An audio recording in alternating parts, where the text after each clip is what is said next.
అందరికీ నమస్కారం. Welcome to Indian culture and spirituality channel. ఈరోజు వీడియోలో ఎవరు గాయత్రి మంత్రం చెప్పకూడదు అనే క్వశ్చన్కి ఆన్సర్ తెలుసుకుందాం. ఈ ప్రశ్న నన్ను చాలామంది అడిగారు, అందుకోసమే ఈ వీడియో నేను చేస్తున్నాను. మొదటిగా గాయత్రి మంత్రం విశిష్టత ఏంటో తెలుసుకుందాం. గాయత్రి మంత్రాన్ని బీజ మంత్రం అంటారు. బీజం అంటే విత్తనం అని, సీడ్. ఎలా మొక్క విత్తనం నుండి ఉద్భవిస్తుందో అలా గాయత్రి మంత్రం వల్ల 4 వేదాలు ఉద్భవించాయి. ఋగ్వేదం, యజుర్వేదం, సామవేదం, అథర్వణ వేదం. ఈ 4 వేదాల్లోని ఉన్న జ్ఞానమే ఈ ప్రపంచంలో ఉన్నది. ఇంతకు మించిన జ్ఞానం ఈ 4 వేదాల్లో లేనిది ఎక్కడా లేదు కూడా. అందుకే గాయత్రీదేవిని వేదమాత అని కూడా అంటారు.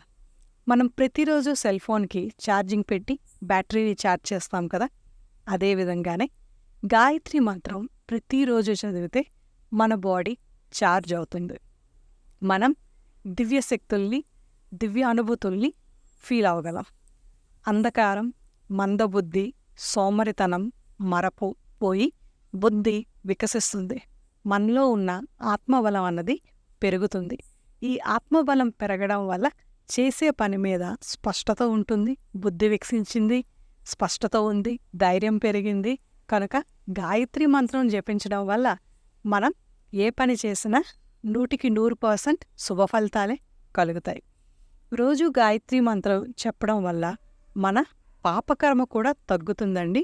పాపకర్మ తగ్గి మంచి కర్మ ఫలితాలు పెరుగుతాయి. ఎన్నిసార్లు గాయత్రి మంత్రాన్ని పఠించాలి అంటే 108 సార్లు ప్రతిరోజు మీరు జపిస్తే మంచి ఫలితాలు కలుగుతాయి. మీ వల్ల 108 సార్లు కాకపోతే కనీసం ఉదయం 3 సార్లు, సాయంకాలం 3 సార్లు మీరు చదవగలిగితే మీకు మంచి ఫలితాలు కలుగుతాయి. మరి ఇంత గొప్పదైన గాయత్రి మంత్రాన్ని ఆడవారు మాత్రం ఎందుకు చెప్పకూడదు అని అన్నారు? మీకేమైనా డౌట్ ఉందా? సరే, ఇప్పుడు ఈ డౌట్ క్లారిఫై చేసుకుందాం. ఇది మొదటి నుంచి ఉన్న విషయం కాదండి. ఇది కేవలం మధ్యయుగంలో మేల్ డామినేటెడ్ సమాజంలో చేసిన కరెక్షన్ మాత్రమే. ఆ కాలంలో మహిళలు బుద్ధివంతులుగా మరియు చురుగ్గా ఉంటే వారిపైన మగవాళ్ళ ఆధిపత్యం కొనసాగడం కష్టము అని గ్రహించి గాయత్రి మంత్రాన్ని మహిళలకి దూరం చేసేశారు. ఎప్పుడు గాయత్రి మంత్రం దూరమైందో మన మహిళల్లో కూడాను ఈ అంధకారం, మందబుద్ధి ఇవన్నీ కూడా మనందరిలో ఉండేదే. ఇది గాయత్రి మంత్రం చదవకపోవడం వల్ల వాళ్ళలో ఇంకొంచెం ఎక్కువైపోయింది. గాయత్రీదేవిని సమస్త జీవులకు తల్లి అంటారు. మరి అమ్మ పైన అందరికీ సమాన హక్కులు ఉంటాయి కదా, మీరు ఒప్పుకుంటారా? మరి అలాంటప్పుడు ఎందుకు ఆడవాళ్ళు గాయత్రీదేవిని జపించకూడదు? 100% అందరూ ఆడవాళ్ళు కూడా గాయత్రి మంత్రాన్ని జపించాలి.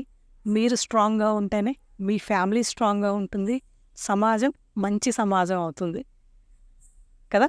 సో మీరు ఎటువంటి సందేహాలు పెట్టుకోకుండా గాయత్రి మంత్రాన్ని ప్రతిరోజు జపించి గాయత్రీదేవి కృప మీరు పొందాలని నేను కోరుకుంటున్నాను. Thank you for watching. Please subscribe this channel. Thank you.